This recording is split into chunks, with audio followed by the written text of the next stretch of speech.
Assalamualaikum warahmatullahi wabarakatuh. Perkenalkan, saya Aulia Happy Fadila Gastama dari Manajemen Rekod kelas B yang akan menjelaskan mengenai manajemen rekod sebagai memori organisasi dan konteks sosioteknis. Sebelum saya akan menjelaskan lebih dalam mengenai manajemen rekod sebagai memori organisasi dan konteks sosioteknis, saya akan menjelaskan terlebih dahulu apa itu rekod serta apa itu manajemen rekod dan seberapa pentingyakah rekod khususnya dalam sebuah organisasi. Dalam setiap organisasi, rekod merupakan barang yang sangat amat penting karena adanya pengaruh dari rekod tersebut terhadap jalan proses atau pelaksanaan yang ada di organisasi, khususnya dalam pengambilan keputusan. Pengambilan keputusan dalam suatu organisasi menentukan berlangsungnya kegiatan organisasi serta perkembangan organisasi. Proses dalam pengambilan keputusan dapat meliputi penentuan masalah, mengembangkan alternatif, menilai alternatif, memilih dan menerapkan pemecahan yang terbaik, serta menilai keputusan yang telah diambil. Rekod dapat diakses kapan saja jika rekod tersebut diperlukan. Rekod sendiri sering didefinisikan sebagai informasi terekam dalam bentuk apapun yang diterima, dikelola, serta disimpan guna sebagai bahan bukti dan kegiatan yang ada dalam organisasi. Saat menciptakan rekod, rekod tersebut harus memiliki kualitas keaslian. Maksud dari kualitas keaslian di sini ialah di mana rekod harus bersifat asli dan terpercaya. Selain itu, rekod juga harus dapat dijangkau oleh para pemakai yang berhak menjangkau rekod tersebut. Oleh karena itulah, penting untuk menyimpan rekod. Dalam kegiatan penyimpanan rekod, rekod tidak boleh disimpan secara sembarangan, namun harus disimpan secara benar dan sesuai aturan. Dikatakan juga, rekod harus mengandung makna yang akurat serta dapat diandalkan. Sebelum rekod disimpan, rekod tersebut harus dikelola terlebih dahulu. Kegiatan mengelola ini sering dikenal sebagai manajemen rekod. Cook memaparkan pemikirannya mengenai manajemen rekod, yakni bidang manajemen yang bahannya adalah data, media, dan sistem yang digunakan dalam penciptaan rekod dan proses penyimpanannya dalam suatu organisasi. Proses atau praktek kegiatan dari manajemen rekod seperti mengidentifikasi rekod, mengklasifikasi, melestarikan, serta menghancurkan rekod. Dalam pengelolaan rekod harus dilakukan dengan benar dan sesuai prosedur yang ada. Jika tidak, dapat menimbulkan di mana rekod tidak dapat ditemukan kembali keberadaannya. Kejadian ini tentunya dapat merugikan karyawan organisasi itu sendiri. Untuk menghasilkan tata kelola rekod yang baik, maka diperlukannya pengawasan yang ketat serta tanggung jawab yang tinggi dalam pelaksanaan pengelolaan rekod. Selain dapat membantu jalan prosesnya organisasi, seperti yang telah dijelaskan sebelumnya pada pengertian rekod, bahan bukti merupakan salah satu fungsi dari rekod. Maksud dari rekod sebagai bukti ialah di mana rekod ini merupakan bukti dari transaksi bisnis atau aktivitas organisasi yang telah terjadi.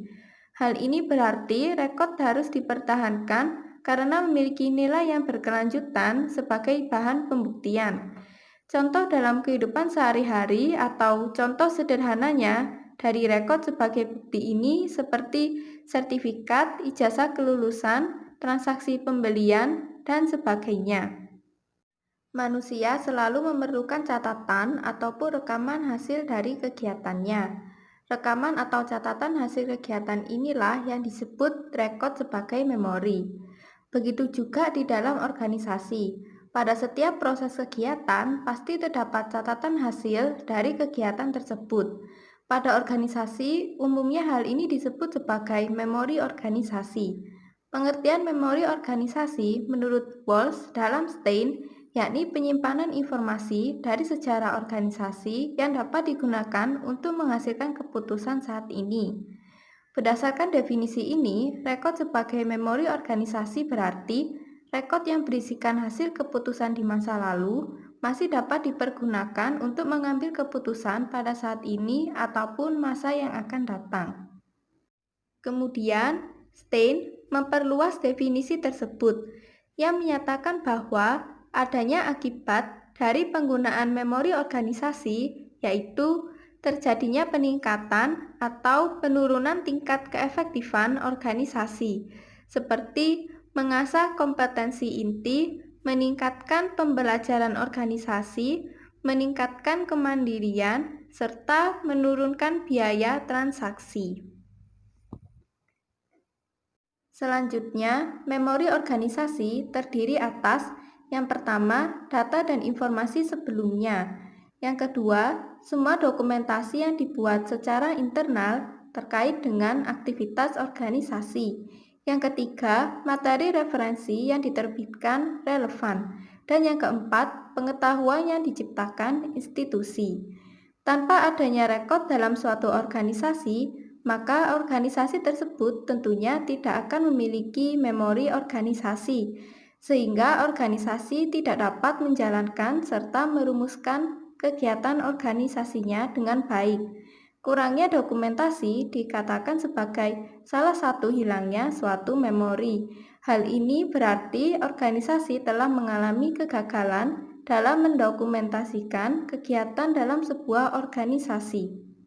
Selain itu, memori organisasi juga memiliki 3 aspek utama, yakni data, informasi, dan pengetahuan.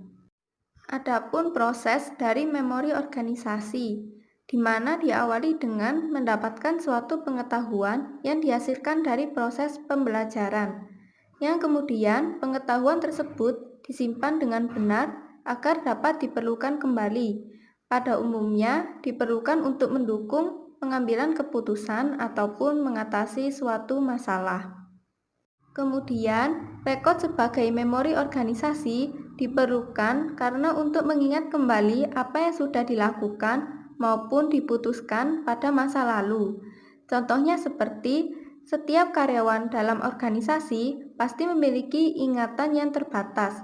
Apabila terjadinya sebuah peristiwa, maka hasil ingatan karyawan tersebut tentunya akan berbeda walaupun menghadapi peristiwa yang sama, sehingga dapat dikatakan rekod merupakan pusat ingatan dalam suatu organisasi. Itulah mengapa rekod sangat perlu dirawat serta disimpan dengan baik dan benar. Jika rekod tersebut tidak disimpan dengan benar, maka pada kegiatan temu kembali rekod akan menjadi tidak lebih efektif dan bahkan bisa saja terjadinya kehilangan rekod. Kejadian ini harus dicegah agar tidak menghambat pelaksanaan organisasi. Menurut Stein, terdapat beberapa sarana dalam mempertahankan memori organisasi. Sarana yang pertama ialah skema, yang berarti suatu struktur kognitif individu yang membantu orang mengatur dan memproses pengetahuan secara efisien.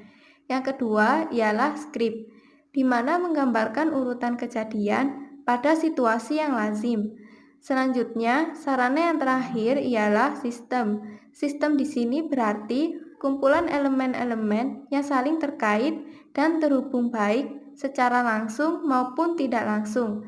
Elemen-elemen tersebut diantaranya ialah sosial, fisikal, dan information.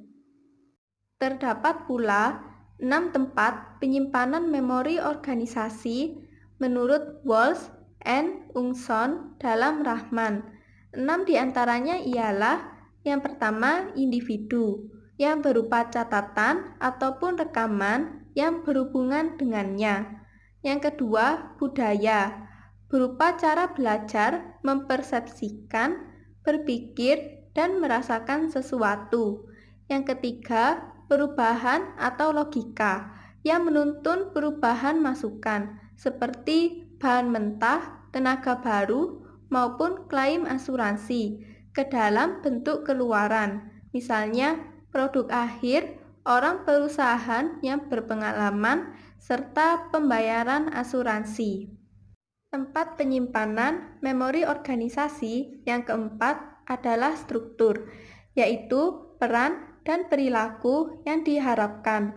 Yang kelima, ekologi, yaitu pengaturan secara fisik, tempat kerja, atau organisasi. Dan tempat penyimpanan yang terakhir ialah penyimpanan eksternal, berupa dokumentasi informasi. Misalnya seperti ingatan pekerja sebelumnya, pengetahuan pesaing, serta rekaman layanan keuangan perusahaan. Selain rekod sebagai memori organisasi, rekod dikatakan sebagai konteks sosioteknis.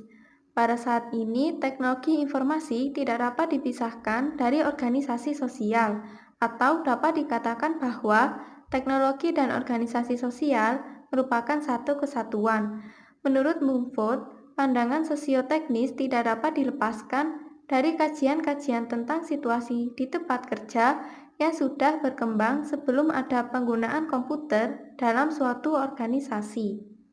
Jadi, berdasarkan pembahasan yang telah saya jelaskan, dapat disimpulkan bahwa rekod memiliki peranan penting dalam suatu organisasi, khususnya pada saat pengambilan keputusan. Pengambilan keputusan ini dapat didasarkan dari memori organisasi. Hal ini berarti adanya memori organisasi dapat membantu proses jalannya suatu organisasi. Namun, dikatakan pula rekod tidak hanya sebagai memori organisasi, tetapi juga sebagai konteks sosioteknis. Sekian dari saya, terima kasih. Wassalamualaikum warahmatullahi wabarakatuh.